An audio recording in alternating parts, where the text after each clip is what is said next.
আসসালামু আলাইকুম এভরিওয়ান, কি অবস্থা সবার? আশা করি সবাই ভালো আছেন। তো আজকে বৃষ্টি নামার পর পর মানে বিকাল টাইম তো বের হয়ে গেলাম একটু ঘোরাঘুরি করার জন্য।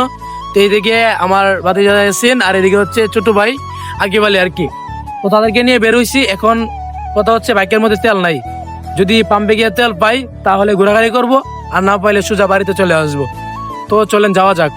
হ্যালো এভরিওয়ান, কি অবস্থা সবার? আশা করি সবাই ভালো আছেন। আপনাদের তো আমি অনেক ভালো আছি। আজকে অনেকদিন পরে নতুন একটি ব্লগ ভিডিও নিয়ে চলে আসলাম আপনাদের মাঝে। আর আজকে এখন আমরা চলে যাচ্ছি তেল পাম্পে। যদি তেল পাই তাহলে ঘুরতে যাব। আশা করি তেলের পাম্পে গেলে তেল পাবো, কারণ আজকে অনেকদিন পর তেলের পাম্পে যেতেছি, জানি না তেল পাবো কিনা। আর অনেকদিন পর তেলের পাম্পে যাওয়ার কারণ হচ্ছে আমি আগে ফুল ট্যাঙ্কি করে নিয়েছিলাম, এই জন্য আজকে অনেকদিন পরে তেলের পাম্পে যাওয়া হইতেছে। আর এখন ইদানিং প্রচুর বৃষ্টি হইতেছে, মানে প্রত্যেক দিন বৃষ্টি হইতেছে। এই বৃষ্টি হওয়ার কারণে কেউ ঘুরতে পারে না বা কেউ গায়ে নিয়ে বের হতে পারে না। আর এখন কোরবানি ঈদ উপলক্ষে সবাই গরু হাঁটতে চাই গরু কেনার জন্য। আর গরু কিনতে গিয়ে এমন একটা ঝামেলার মধ্যে গিয়ে পড়ে যে বৃষ্টির কারণে গরু বাজারে ঢুকতে পারে না ভালো করে। আর এদিকে মনে করেন মানুষ অনেক ভুক্তভোগী বৃষ্টির কারণে। তো এক কথা বলতে গেলে আমি এখন রোডের মধ্যে গাড়ি চালাতেছি। আর এই বৃষ্টির সময় কিন্তু বাইক চালানোটা অনেকটা রিস্ক। তো এই রিস্কের মধ্যে বাইকটা চালা যেতেছি পাম্পে। আর আস্তে আস্তে গাড়ি চালাতেছি, কারণ যদি সামনে আবার বিপদ আপদ আসে তো এটা বলা যায় না। তো এই জন্য সুন্দর করে বাইকটা চালে এখন পাম্পের কাছাকাছি খুবই চলে আসি। তো আমরা এখন আছি পানাউল্লাচর। আর এখন আমরা পানাউল্লাচর মোল্লা পাম্প থেকে তেলটা নিবো। তো আমি পিছনের দিকে তাকিয়ে ভালো করে দেখে নিয়েছি পিছনে এখানে গাড়ি ঘোড়া আছে নাকি। যদি গাড়ি ঘোড়া থাকে আমি গাড়িটা ঘুরাইতে যাই, তাহলে পিছন দিয়ে আবার আসে মাইরা দিব। এইদিকে সবকিছু দেখে শুনে আমি মেন রোডে উঠলাম। তো মেন রোডে উল্টা বাজে যেতেছি, কারণ পাম্পটা খুবই সামনে, এই জন্য আর কি উল্টা বাজে যেতেছি। যদি একটু দূরে হইতো তাহলে আমি আবার বাম দিক দিয়ে ঘুরে যেতাম আর কি। তো দেখতে দেখতে আমরা পাম্পের কাছাকাছি চলে আসলাম। এদিকে একটা বাইক মনে হয় তেল নিয়েছে, তো আমাদের সামনে দিয়ে বেরোইছে।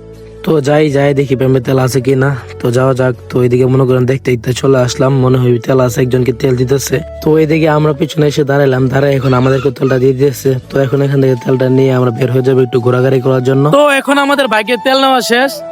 এখন আমরা চলে যাবো আপনার আমার সুপরিচিত একটি জায়গা, বাসগাড়ি কাশফুল ক্যাফ এন্ড রেস্টুরেন্টে। তো চলেন যাওয়া যাক।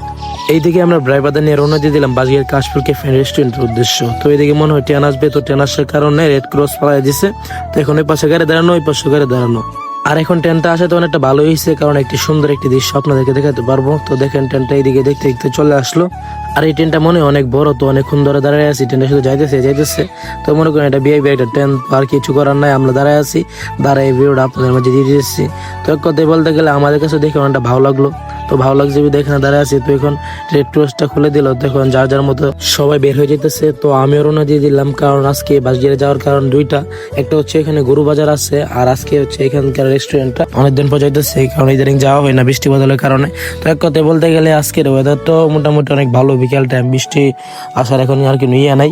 আরেকটা কথা বলতে গেলে আজকের ব্লগটা অনেকটা বড় হয়ে যেতেছে। তো আমার ভালোবাসার মানুষ যারা আছে আশা করি তারা আমার এই ভিডিওটা দেখবে, কারণ আজকে অনেকদিন পর একটি ব্লগ ভিডিও নিয়ে আসলাম আপনাদের মাঝে। আর এখন আমি আমার ড্রাইভারদের এবং আমার টিম মেম্বারদেরকে নিয়ে যে শিক্ষানিক ভিডিওগুলি বানাই, যদি আপনাদের মাঝে ভালো লাগে অবশ্যই আমাদেরকে সাপোর্ট করবেন। ইনশাল্লাহ আপনাদের ভালোবাসা চাই, আর আপনাদের সাপোর্ট ছাড়া আমরা এগিয়ে যেতে পারবো না। তো সবাই আমাদেরকে সাপোর্ট করবেন যাতে আমরা সুন্দরভাবে এগিয়ে যেতে পারি, আপনাদের মাঝে ভালো কিছু নিয়ে আসতে পারি, সামাজিক কিছু ভিডিও আপনাদের মাঝে যেতে পারি। তো এক কথায় বলতে গেলে আপনারা আমাদেরকে সাপোর্ট করবেন, ইনশাল্লাহ ভালো কিছু নিয়ে আসবো আপনাদের মাঝে। তো এখন আমরা দেখতে দেখতে চলে আসলাম বাসগাড়ি ভালোর মাঠ, যেটাকে বলে গরু বাজার, এদিকে দেখতেই পারতেছেন। তো এক কথায় বলতে গেলে আর একটু সামনে আর কি গরু বাজারটা, এইদিকে সামনে দেখতে পারতেছেন, মানে বিশাল আকার একটি গরু। আর এদিকে মনে করেন বৈশাখ গাড়ি নিয়ে উঠতেছে, মানে এখান থেকে মনে হয় গরু কেনা হয়েছে। তো এই গাড়ি এইগুলো নিয়ে বেরোতেছে আর কি, গরুগুলো নিয়ে। তো এগুলো সবগুলো হচ্ছে মহিষ, তো সবগুলো মনে বিক্রি হয়ে গেছে। আর আজকে বাজার এমনি তো গরু নাই, কারণ এই বছর গরু খুবই শর্ট। এক কথা বলতে গেলে আর পিকআপ এখানে দাঁড়ায় আছে গরু নেওয়ার জন্য। এখন আমরা কাশফুল ক্যাফ এন্ড রেস্টুরেন্টের সামনে নিয়ে বাইকটা পার্কিং করবো। ছিলাম মনে করেন কাশফুল ক্যাফ এন্ড রেস্টুরেন্টে। তো আয়সা দিকে মনে করেন যেখানে ভিউটা আমরা সবসময় নিতে আসি, এই জায়গাটা এখন মানে বৃষ্টি হওয়ার কারণে একেবারে আপনার জায়গাটা দেখেন, একটু ভালো করে জুম করে দেখাচ্ছি আপনাদেরকে। চেয়ার টিয়ার যা আছে মনে করেন সবকিছু মানে দলা করে দিয়েছে, কারণ বৃষ্টি হওয়ার কারণে অতিরিক্ত উপরে জায়গাটা একবারে বন্ধ আছে আপাতত। তো আমরা কাশফুল ক্যাফে রেস্টুরেন্টের ভিতরে মূলত আসছিলাম এই উপরে জায়গার মধ্যে বসে কিছু পিক নেওয়ার জন্য আর কিছু অর্ডার করব। তো এখন এই জায়গাটা বন্ধ হয়ে যায়, তো আমাদের কাছে ভালো লাগলো না। এইদিকে এখান থেকে আমরা বের হয়ে যেতেছি। তো ইতিমধ্যে বাসগাড়ি গুরু হাট থেকে একটু গুরু বের হয়েছে। ভাই গুরুটা কত নিছেন? 1,38,000 টাকা দিয়ে গরুটা নিচ্ছে। এদিকে আমার বাতে ইয়াসিন মুড়ি অর্ডার করছে এবং তার নিজ টাকায় মুড়ি খাওয়াচ্ছে আমাদেরকে। তো এসিনের জন্য সবাই দোয়া করবেন, সে অতি তাড়াতাড়ি মৃত্যুবরণ করে, আমিন। তো ওইদিকে মুড়ি টুড়ি খেয়ে অনেক ঘোরাঘুরি করলাম, সন্ধ্যা করে আসতেছে, এখন সন্ধ্যা হয়ে যাবে। আর আজকের মতো ভিডিও এখানে শেষ। সবাই ভালো থাকবেন, সুস্থ থাকবেন। ধন্যবাদ সবাইকে। আসসালামু আলাইকুম।